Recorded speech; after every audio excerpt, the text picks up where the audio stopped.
हरे कृष्णा, नमस्कार, जोहार मेरे प्यारे दर्शकों। मैं एस्ट्रोलॉजर कुमुद रंजन सिंह बहुत बहुत स्वागत करता हूं आप सबों का अपने पंचांग की श्रृंखला में। प्यारे दर्शकों, इससे पहले कि मैं आज के दैनिक पंचांग का संपूर्ण विवरण आप सबों को दूं, मैं उन सभी प्रियजनों को अपने तहे दिल से बधाई देना चाहूंगा जिनका आज जन्मदिन है, और साथ ही उन सभी दंपतियों को भी बधाई देना चाहूंगा जिनकी आज मैरिज एनिवर्सरी है। भगवान शिव और माता पार्वती आप सबों के वैवाहिक जीवन को सदा सुखमय और खुशहाल बनाए रखे, इस कामना के साथ मैं 26 जनवरी 2026 के दैनिक पंचांग का संपूर्ण विवरण आप लोगों के साथ साझा करने जा रहा हूं। प्यारे दर्शकों, 26 जनवरी 2026 का दैनिक पंचांग कुछ इस प्रकार रहने वाला है।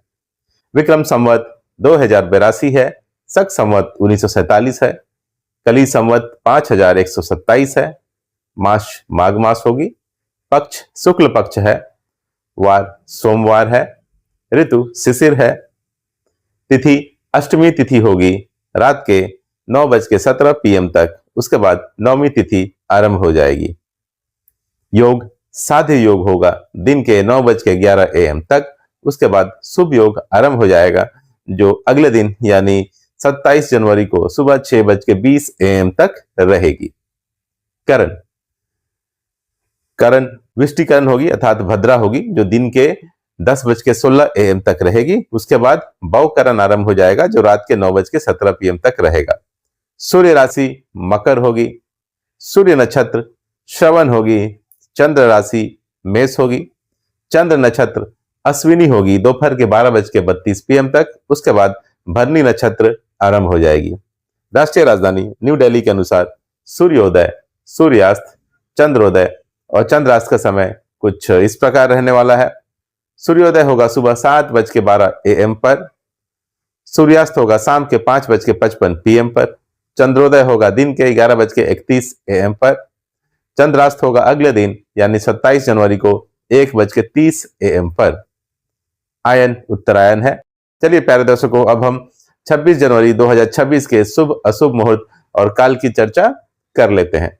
प्यारे दर्शकों, मैं मुहूर्त के समय के साथ साथ सभी मुहूर्तों की विशेषताओं की जानकारी भी आपको साथ साथ देता चलूंगा। अभिजीत मुहूर्त अभिजीत मुहूर्त आज होगा दोपहर के 12:12 PM से दोपहर के 12:55 PM तक। अभिजीत मुहूर्त को सर्वश्रेष्ठ मुहूर्त माना जाता है और सभी प्रकार के शुभ और मांगलिक कार्य इस मुहूर्त में किए जा सकते हैं। अमृतकाल अमृतकाल होगा अगले दिन यानी 27 जनवरी को सुबह 6:37 AM से सुबह 8:08 AM तक। अमृतकाल पंचांग में एक बहुत शुभ समय माना जाता है। इस समय को अमृत के समान फल देने वाला कहा गया है। अमृतकाल में आप पूजा पाठ कर सकते हैं, कोई नया काम शुरू कर सकते हैं, धन से जुड़े कार्य कर सकते हैं, यात्रा की शुरुआत कर सकते हैं। विजय मुहूर्त आज होगा दोपहर के 2:21 PM से दोपहर के 3:04 PM तक। विजय मुहूर्त में आप केस मुकदमे से संबंधित कार्यों को आगे बढ़ा सकते हैं और सरकारी दस्तावेजों से संबंधित कार्यों को पूर्ण कर सकते हैं। गोधली मुहूर्त आज होगा शाम के 5:53 PM से शाम के 6:19 PM तक। गोधली मुहूर्त में निद्रा का त्याग करना चाहिए, भोजन ग्रहण नहीं करना चाहिए, घर की साफ सफाई नहीं करनी चाहिए। गोधली मुहूर्त में आप भगवान की पूजा और आरती कर सकते हैं, स्पेशली भगवान शिव की अर्थात महादेव की। निशिता मुहूर्त होगा अगले दिन यानी 27 जनवरी को 12:07 AM से 1 AM तक। निशिता मुहूर्त हिंदू धर्म में धार्मिक और तांत्रिक साधना के लिए शुभ समय माना जाता है। ब्रह्म मुहूर्त आज होगा प्रातःकाल 5:26 AM से प्रातःकाल 6:19 AM तक। ब्रह्म मुहूर्त ज्ञान अर्जन करने के लिए और पठन पाठन के लिए सबसे उपयुक्त मुहूर्त माना जाता है। इस लिहाज से ये विद्यार्थियों के लिए सबसे उत्तम मुहूर्त है। राहुकाल आज होगा सुबह 8:33 AM से दिन के 9:53 AM तक। राहुकाल को ज्योतिष शास्त्र में एक बहुत अशुभ समय माना जाता है और किसी भी तरह के शुभ कार्य करने की मनाही होती है। राहु इंसान के दिमाग को प्रभावित करता है, जिसकी वजह से इंसान के निर्णय लेने की क्षमता प्रभावित होती है। इसलिए सभी तरह के शुभ कार्य करने की मनाही होती है राहु काल के दौरान। गुलिक काल आज होगा दोपहर के 1:54 PM से दोपहर के 3:55 PM तक। गुलिक काल शुभ भी हो सकता है और अशुभ भी। गुलिक काल में जो भी काम होता है वो रिपीट होता है, अर्थात दोहराता है। इसलिए गुलिक काल में अगर आप कोई ऐसा कार्य करते हैं जिसके दोहराने से आपको फायदा हो तो आपके लिए गुलिक काल शुभ साबित होगा। लेकिन अगर आप कोई ऐसा कार्य करते हैं जिसके दोहराने से या रिपीट होने से आपको हानि और क्षति होने की संभावना हो तो यही गुलिक काल आपके लिए अशुभ साबित होगा। गुलिक काल में आप धन संग्रह कर सकते हैं, वाहन खरीद सकते हैं, अचल संपत्ति खरीद सकते हैं। गुलिक काल में आप अंतिम संस्कार अर्थात दाह संस्कार वाले कार्य बिल्कुल ना करें, विवाह ना करें, सगाई ना करें, बैंक से लोन ना लें तथा किसी भी प्रकार का कोई भी कर्ज ना लें। यमगंड। यमगंड आज होगा दिन के 11:13 AM से दोपहर के 12:34 PM तक। यमगंड का मतलब होता है यमराज का समय।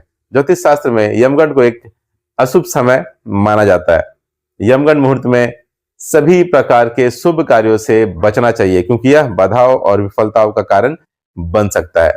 यमगंड के दौरान केवल अंतिम संस्कार जैसे मृत्यु से संबंधित संस्कार ही किए जा सकते हैं क्योंकि यह जीवन के अंत से जुड़ा है। दुमुहूर्त। दुमुहूर्त आज होगा दोपहर के 12:55 PM से दोपहर के 1:38 PM तक। उसके बाद दोपहर के 3:04 PM से दोपहर के 3:47 PM तक। जब दो अशुभ मुहूर्त मिलकर एक साथ पड़ते हैं तो उसे दुमुहूर्त माना जाता है। दुमुहूर्त को अशुभ मुहूर्त की श्रेणी में रखा जाता है। ऐसी मान्यता है कि इस समय आरंभ किया गया कार्य बार बार रुकावट या नुकसान दे सकता है। दुमुहूर्त में नए काम की शुरुआत नहीं करनी चाहिए, यात्रा नहीं करनी चाहिए, शादी सगाई नहीं करनी चाहिए, किसी नए चीज की खरीदारी नहीं करनी चाहिए, निर्माण कार्य शुरू नहीं करना चाहिए, कोई नया बिजनेस स्टार्ट नहीं करना चाहिए और किसी भी प्रकार का कोई भी नया कॉन्ट्रैक्ट साइन नहीं करना चाहिए। वज्र मुहूर्त। वज्र मुहूर्त आज होगा सुबह के 8:43 AM से दिन के 10:15 AM तक। उसके बाद रात के 9:35 PM से रात के 11:05 PM तक। पंचांग में वज्र मुहूर्त को एक अशुभ मुहूर्त माना जाता है और सभी प्रकार के शुभ और मांगलिक कार्य इस मुहूर्त में वर्जित माने गए हैं। गंडमूल काल। गंडमूल काल आज होगा सुबह 7:12 AM से दोपहर 12:32 PM तक। पंचांग में गंडमूल मुहूर्त को एक अशुभ मुहूर्त माना जाता है। भद्रा काल। भद्रा काल आज होगा सुबह 7:12 AM से दिन के 10:16 AM तक। पंचांग में भद्रा को एक अशुभ मुहूर्त माना जाता है और सभी प्रकार के शुभ और मांगलिक कार्य इस मुहूर्त में वर्जित माने गए हैं। पंचक।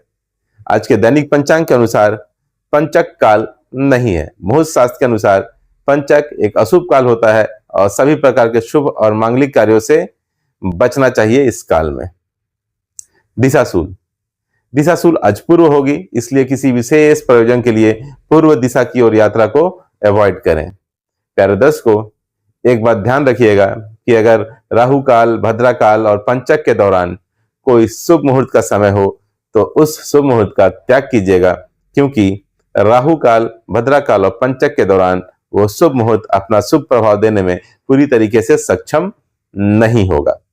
प्यारे दर्शकों, इस तरह से मैंने 26 जनवरी 2026 के संपूर्ण पंचांग का विवरण आप लोगों के साथ साझा कर दिया है। भगवान श्री हरि विष्णु और महादेव की कृपा आप सबों पर हमेशा बनी रहे, इस आशा के साथ विदा लेना चाहूंगा। तब तक के लिए नमस्कार। जय श्री कृष्ण।